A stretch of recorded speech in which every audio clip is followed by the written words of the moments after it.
Param Shanti. This is a conversation between Bapuji and Anantji, in which Bapuji answers the question, what is time? Anantji says, Param Shanti Bapuji, we welcome you. Today we would like to learn more about the concept of time. How do we understand what time is and whether it exists in reality?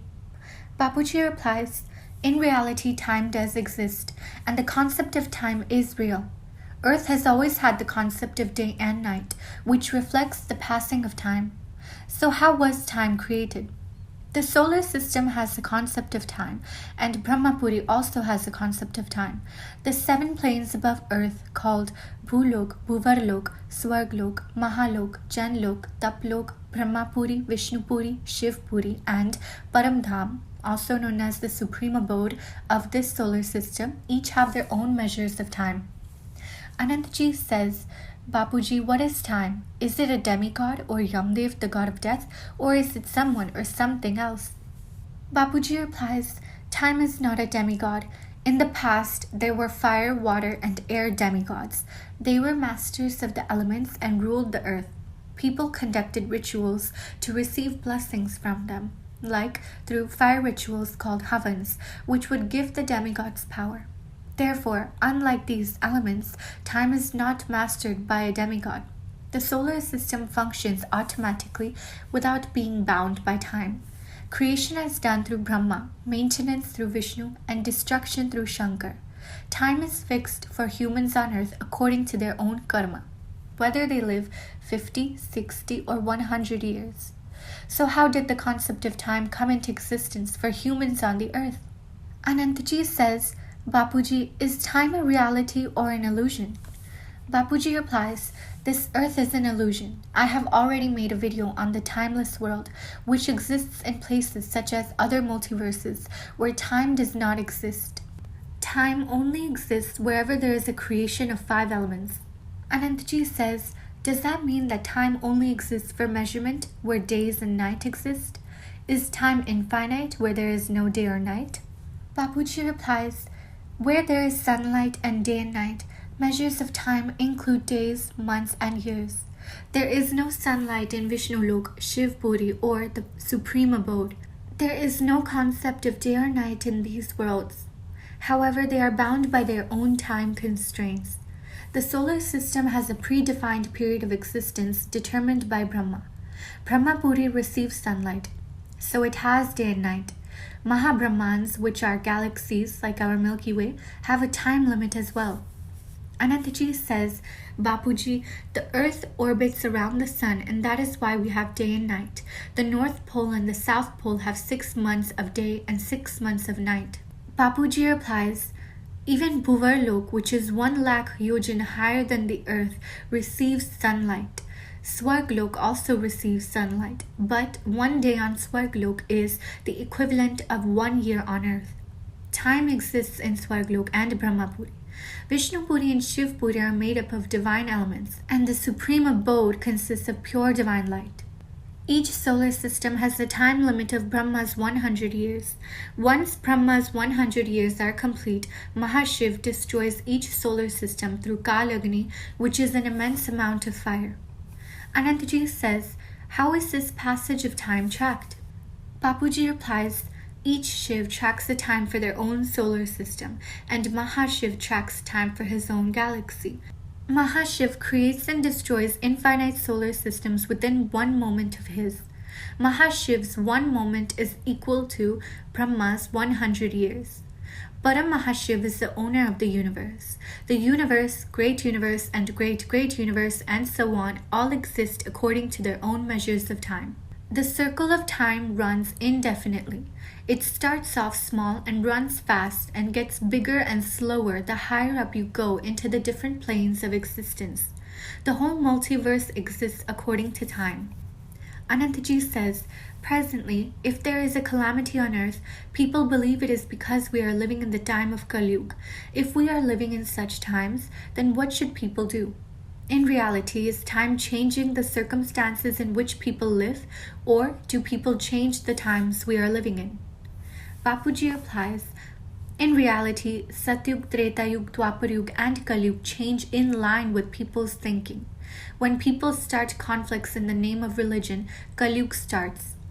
However, spreading positive Param Shanti vibrations in the present time can change the atmosphere and in turn change the whole world, which can trigger the start of Satyug. The yugas or eras function according to the individual's thoughts and behaviors. As I have previously stated in many videos, Kalyug results from people's negative thoughts. And transformation from Kalyug to Satyug occurs through people's positive thoughts. This is why time continues to change. There are other worlds out there that consist of pure divine elements, and destruction never occurs in those worlds. These are the indestructible, timeless, immortal worlds. Anantji says, Bapuji, why is time important? Bapuji replies, time is important because it only exists in the mortal world. Time laws are very important to understand, especially for human souls, so that they do not waste the valuable time that they have on earth. The present time is highly significant as the world is undergoing a transformation, and as the new world emerges, individuals need to awaken and make the most of the precious time that they have. People need to recognize the significance of time and the transformation that is taking place in the world right now. Anantji says, does this mean that time is not connected to Shiv? Bapuji replies, time is connected to Brahma. Brahma's one day is equivalent to 1000 Chaturyug on earth. Time exists up till Brahmapuri. Shiv is Nirakar, which is the pure light form, and there is no concept of time in the supreme abode. However, each solar system and galaxy exists for a predefined length of time. That time has now come. Time exists in our multiverse, and each layer has its own time. Time becomes slower the higher up the planes you travel, and according to the amount of sunlight received. Anantji says, Bapuji, there are many examples in the Shastras that suggest that time will stop during the destruction of the world. Is this true?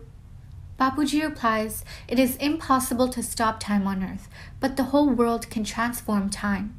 As we discussed, the transformation of time from Kalyug to Satyug can occur if the elements can be transformed into divine elements. Then everything can change. The mortal world can be transformed into an immortal world, and the 5 classical elements that make up the mortal world, air, fire, ether, water, and earth, can be transformed into the 3 divine elements of air, fire, and ether. Souls have the power to make this transformation happen. This is the era of divine knowledge, and these strengths exist within the soul in this era. Time ceases to exist in the indestructible, immortal world. Only the mortal world is bound by time, so time can be transformed. Anantji says, does this mean that individuals have the ability to change their future according to their own karma? Bapuji replies, if an individual becomes soul conscious, its soul will become powerful enough for astral travel. And once in the higher dimensions, it will not be bound by time. The soul will then exist beyond the confines of time. A soul is able to travel to other solar systems, galaxies, universes, and beyond once it is free from its karmic bondages. This is discussed in our video, The Journey of the Soul. Becoming soul conscious will enable astral travel and free the soul from the confines of time on earth. However, the soul will be bound by the time that exists in the galaxy or universe that it travels to. Anantji says, doesn't the capacity of the soul determine the journey it takes, the way in which it travels through time, and how long it takes them to reach the supreme abode? Bapuji replies, the speed of the journey is determined by the amount of power the soul has. We have a video that describes the soul power in terms of kala, also known as degrees of celestial power. Souls can have 1, 2, 10, 16, 25, or even more degrees of celestial power. A soul with 10 kala power can travel to the galaxy, 20 kala power to the universe, 100 kala power to the multiverse, and 200 kala power to other 200 kala multiverses. Behat souls have the power to travel to the infinite, timeless, immortal worlds. A multiverse is a 100 kala world, and time does not exist beyond this point. Other multiverses are immortal worlds and are not bound by time. I have explained this in our earlier Time, Space, and World video. The immortal worlds are not bound by time. Anantaji says, Bapuji, you have explained the concept of time in so much depth. It is now up to the individual to decide how they would like to utilize their own time. Bapuji replies, even today, an individual has the ability to transform their present time into an infinite world's time. Through attainment of divine knowledge and connection with the Almighty Authority, an individual can become so conscious and increase its soul power to transcend the confines of time. An enlightened soul that has transformed itself through penance can then achieve world transformation by changing the mortal world elements into immortal world divine elements. Some people believe that a soul can become Shiv by chanting Shivoham Shivoham or Aham Brahmasmi, which means I am Brahm or I am Shiv. And for the Behad souls of the infinite world, the Almighty Authority is their great-great-grandfather. If they know Him, believe in Him, and connect with Him through yoga, their souls will transform into powerful immortal souls, and then they will have the ability to travel to the highest supreme abode. A soul will receive the power of whoever it remembers, and it will ultimately connect to become one with it. Anantaji says, thank you so much, Bapuji, for explaining the concept of time to us in such a wonderful way. This video is also available in Hindi. The link is in the description box below. Behad ki Param Mahashanti. Thank you.